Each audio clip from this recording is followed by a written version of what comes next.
Jungle.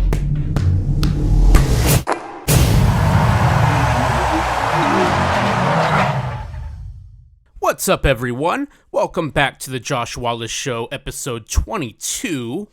And today I wanted to talk about a couple topics. The first is kind of a question, and the second is my opinion on Prizm versus Select.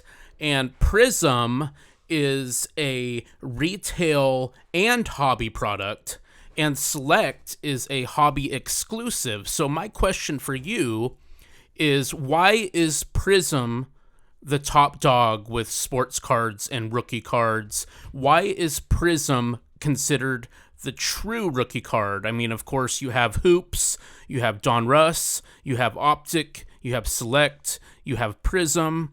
Maybe is it because Prizm is kind of right there in your face, right from the get-go from Panini, and as a customer, as a consumer, we have to finally, come to the realization and the conclusion and the decision that, oh, one of these must be the true rookie cards, so let's just make Prizm the true rookie card. That sounds okay, right? Yeah, let's just make Prizm the true rookie card and say that that's the way it is. Prizm is king, and let's just roll with it. That's kind of how I feel like with the new generation, and kind of there's nothing wrong with that, but the newer generation of sports card collectors. And what is it about Prizm that makes Prizm the true rookie card? Is it the design? Is it, I've heard comparisons for, the Prizm or the Prizm Silvers to the Topps Chrome back in the day? Or what is it that makes Prizm king of the hobby right now with Panini and with sports cards, and the true rookie cards are considered to be from the Prizm products? And when I'm going on eBay and I'm just searching different names for Prizm cards, Prizm rookies, Zion Williamson rookies, or Lukas, or Giannis's, I kind of understand that the very first year of Prizm, that makes a little sense. And so you kind of want to continue on with that. Like, for instance, 2012-13 was the first year of Prizm basketball. So that was like Damian Lillard's rookie cards, Kawhi Leonard, etc. And I can see why the consumer would want to extend that run and say, oh, I like this design. I like where this is going. Let's just make these the true rookie cards. Let's just make Prizm king because I like the way they look. They great design. So there are a couple Prizms that I do like. I like the Prizm Tigers with the tiger stripes on them, and I think those are from Prizm Choice, which those boxes are pretty expensive. But I'm trying to wrap my mind around why Prizm is king and why people are spending thousands or tens of thousands of dollars on cards, on rookie cards such as Zion or Luka, etc., or even Giannis, for tens of thousands of dollars, when the print run of those cards, there's tens of thousands of those Prizm rookie cards. I get the fact that the early years, the first couple years, there was a very kind of limited print run, and I think that I heard that Panini actually originally wasn't even going to release Prizm, or they thought it wasn't really going to do well, but they did, and in fact would soon realize that it would be the most popular product in today's hobby.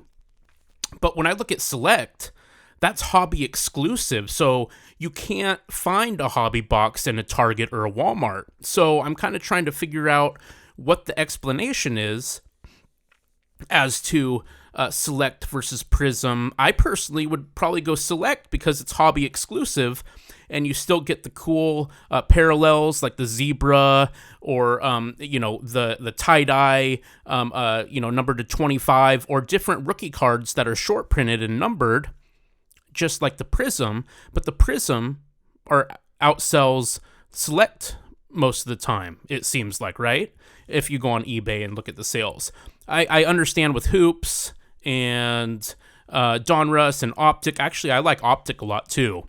But let me know in the comments below how you feel about the whole Prizm versus Select, and why is Prizm king in the hobby today.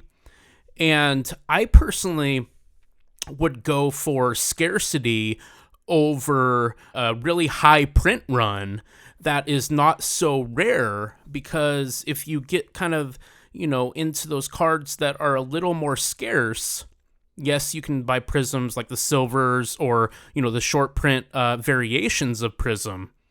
But why not go for, like, for me, I love like RPAs, like, rookie patch autos from National Treasures or Immaculate or Flawless.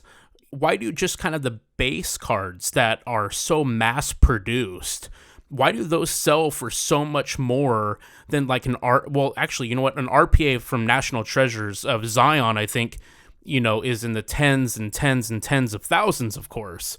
But, as far as if I'm going to spend, a crazy amount of money, I would want to spend it on a National Treasures or Immaculate or Flawless, or something rare. There are rare parallels for Prizm, but I'm just kind of trying to figure out what it is about Prizm that people love. Is it just kind of like the silver borders with kind of the refractor kind of look with the Prizm silver?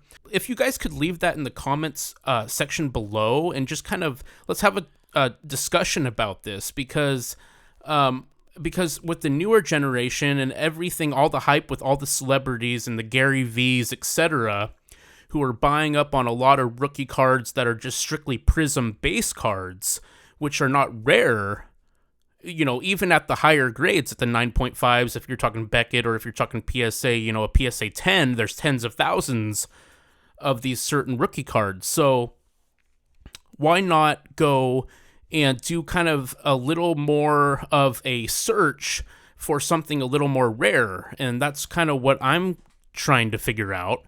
I started collecting, of course, in my previous episodes, I've talked a little bit about this, when I was like in elementary school, and a Barry Sanders rookie card was my very first card I ever received, and that was the Score, which was awesome. But I'm just trying to figure out, like as I got older, into high school, I kind of stopped, and then I got back into it about 2010, and I really kind of tried to look for, Michael Jordan autographs, Michael Jordan patch autos, Michael Jordan, jersey cards, or, rare Michael Jordan cards. But I wasn't really looking for, like, the stuff that is so accessible, the stuff that you can really access easily, or anytime you do a search bar on eBay, you can find it within a snap of a finger. My assumption is that maybe it's because people, the consumer, the hobbyist, the investor now, because it's more, I think that investing is kind of more of a thing now than collecting, and people want to have what's easiest to sell, what's easiest to access, almost like a stock where there's a lot of them, but what's easiest to sell, what's easiest to access, what's easiest to collect and stockpile on, and then depending on how those players are playing, any given night, day in and day out, people can flip those cards for a profit, especially if they grade really well.